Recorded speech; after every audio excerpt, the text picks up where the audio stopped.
The cold December of 1944, in the heart of the Battle of the Bulge, 120 American soldiers are lined up in a Belgian field. Their crime? Surrendering. In a savage act of war, the SS soldiers open fire, machine guns rattle. The blood of unarmed soldiers stains the snow. But this is only the beginning. What followed? A brutal wave of revenge that would leave scars on both sides of this bloody conflict. This is the story of the Malmedy Massacre and the retaliation that followed. It's the cold morning of December 17, 1944, and the air in the Ardennes region of Belgium is thick with the sounds of war. The German forces, in their desperate final push known as the Battle of the Bulge, are advancing swiftly. A convoy of 30 American vehicles, part of the 285th Field Artillery Observation Battalion, is traveling south from Hertgenforsch, heading towards the small village of Ligneville. But as they approach Bonnies, a quiet crossroads 4 kilometers south of Malmedy, they unknowingly veer directly into the path of the advancing 1st SS Panzer Division, commanded by the infamous Joachim Peiper. What happens next will become one of the most shocking atrocities of the war. SS soldiers, having no mercy for their prisoners, open fire on the unprepared American convoy. The Americans, caught off guard and unable to fight back effectively, are quickly overwhelmed. As they try to surrender, the SS soldiers do not offer the usual terms of capture. Instead, they start shooting them like animals. The soldiers are forced to gather in a field where they are lined up in 8 rows, terrified and vulnerable. Then, without warning, the machine guns rattle to life. The gunfire tears through the crowd. The sound is deafening as men are mowed down where they stand. Chaos erupts. Some of the soldiers, caught in the sheer panic of the moment, attempt to run for cover, while others drop to the ground, hoping that playing dead will save them. But the SS soldiers are ruthless. As the bodies of the fallen pile up in the snow, the SS march among the dead, searching for any signs of life, and finish off the wounded with a shot to the head. By the end of the massacre, 84 U.S. soldiers lie dead in the field. But the horror doesn't end there. Some of the survivors, who managed to escape the initial massacre by fleeing to a nearby cafe, face another gruesome fate. A SS soldier set the building ablaze, trapping the men inside and killing every last one of them. The Malmedy Massacre, as it would come to be known, was an act of cold-blooded brutality that left the American forces stunned and enraged. It wasn't just a slaughter of soldiers. It was a defiance of the rules of war, a sign of the depths to which humanity could sink in the heat of battle. The news of the Malmedy Massacre spreads quickly among the American forces, igniting a wave of outrage and sorrow. As the details of the atrocity reach the front lines, the anger is palpable. The brutality of the SS, their total disregard for the lives of prisoners, shakes the American soldiers to their core. These men had just witnessed something unspeakable, a calculated, cold-blooded slaughter of their comrades. The massacre was more than just a military setback. It was a personal betrayal. It wasn't the first time in the war that soldiers had witnessed such horrors. But the sheer scale and savagery of the Malmedy Massacre was unlike anything they had encountered before. As this fury spread, American troops found themselves grappling with a deep moral dilemma. On one hand, they were bound by the laws of war, those rules that governed how soldiers should treat prisoners and civilians.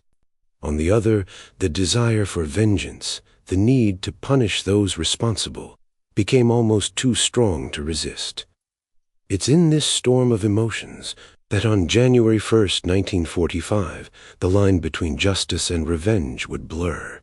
In the midst of the brutal winter fighting, the 11th Armored Division of the U.S.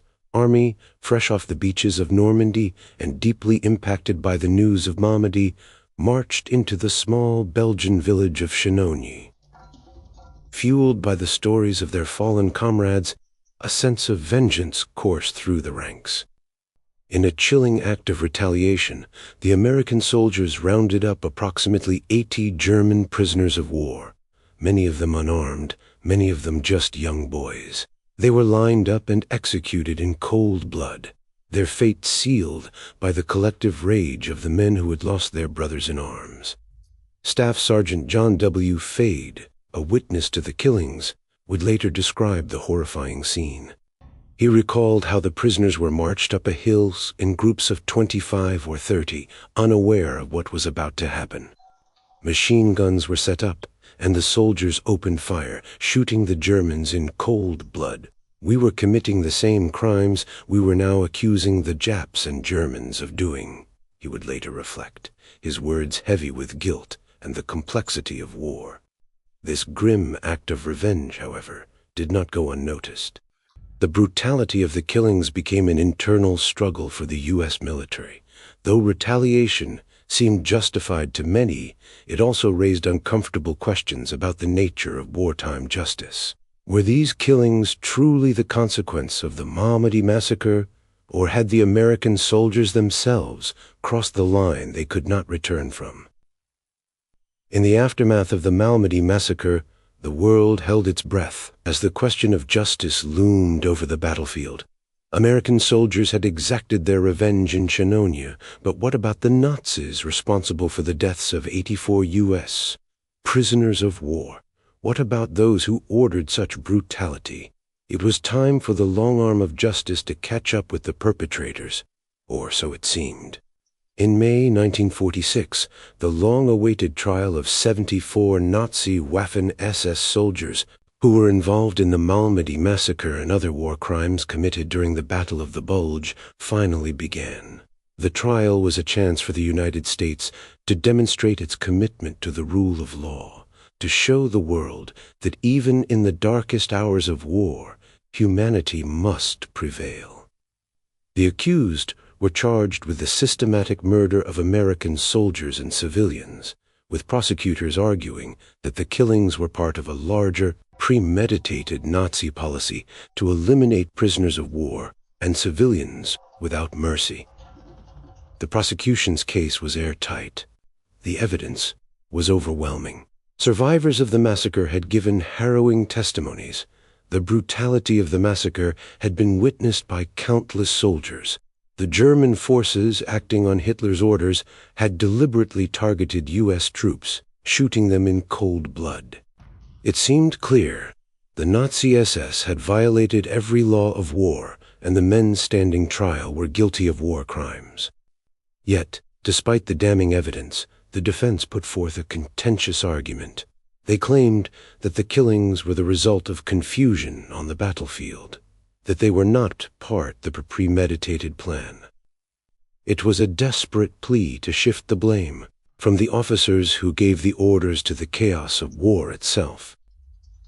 They painted a picture of men caught in the heat of battle, responding to a confused and dangerous situation, rather than carrying out a ruthless execution of prisoners. But for many, this defense rang hollow. The evidence of deliberate slaughter was too clear to be dismissed. On July 16, 1946, the military tribunal delivered its verdict. Of the 74 men on trial, 43, including Joachim Peiper, the commanding officer of the 1st SS Panzer Division, who had been directly responsible for the massacre, were sentenced to death by hanging. Another 23 were sentenced to life imprisonment. The remaining defendants received various sentences of 10, 15, or 20 years in prison. For many, this verdict was a moment of justice. It felt like the world had finally begun to right the wrongs of war. But as the courtroom doors closed on the convicted war criminals, a dark twist emerged in the case. Public sentiment, already strained by the aftermath of the war, was about to take another sharp turn. While the U.S. military was determined to hold the Nazis accountable, external forces were already at work, threatening to undermine the convictions. Joachim Peiper, the man who had orchestrated the slaughter, was not going to face the full consequences of his crimes. Not yet. As the echoes of the Malmedy Massacre trial faded, something unexpected began to unfold. Justice, it seemed, was not as absolute as many had hoped. Despite the military tribunal's decision to convict 43 men, of the Waffen-SS for their participation in the atrocity, the story of their punishment would take an unexpected and controversial turn. While some of the convicted war criminals were sentenced to death or life imprisonment, the ultimate outcome would be one of complete disillusionment. By 1956, after a decade of legal wrangling and political pressure, all the convicted men, including the notorious Yorker Piper, had been released from prison. The sentences were commuted, and the men who had been found guilty of some of the most heinous crimes of the war walked free.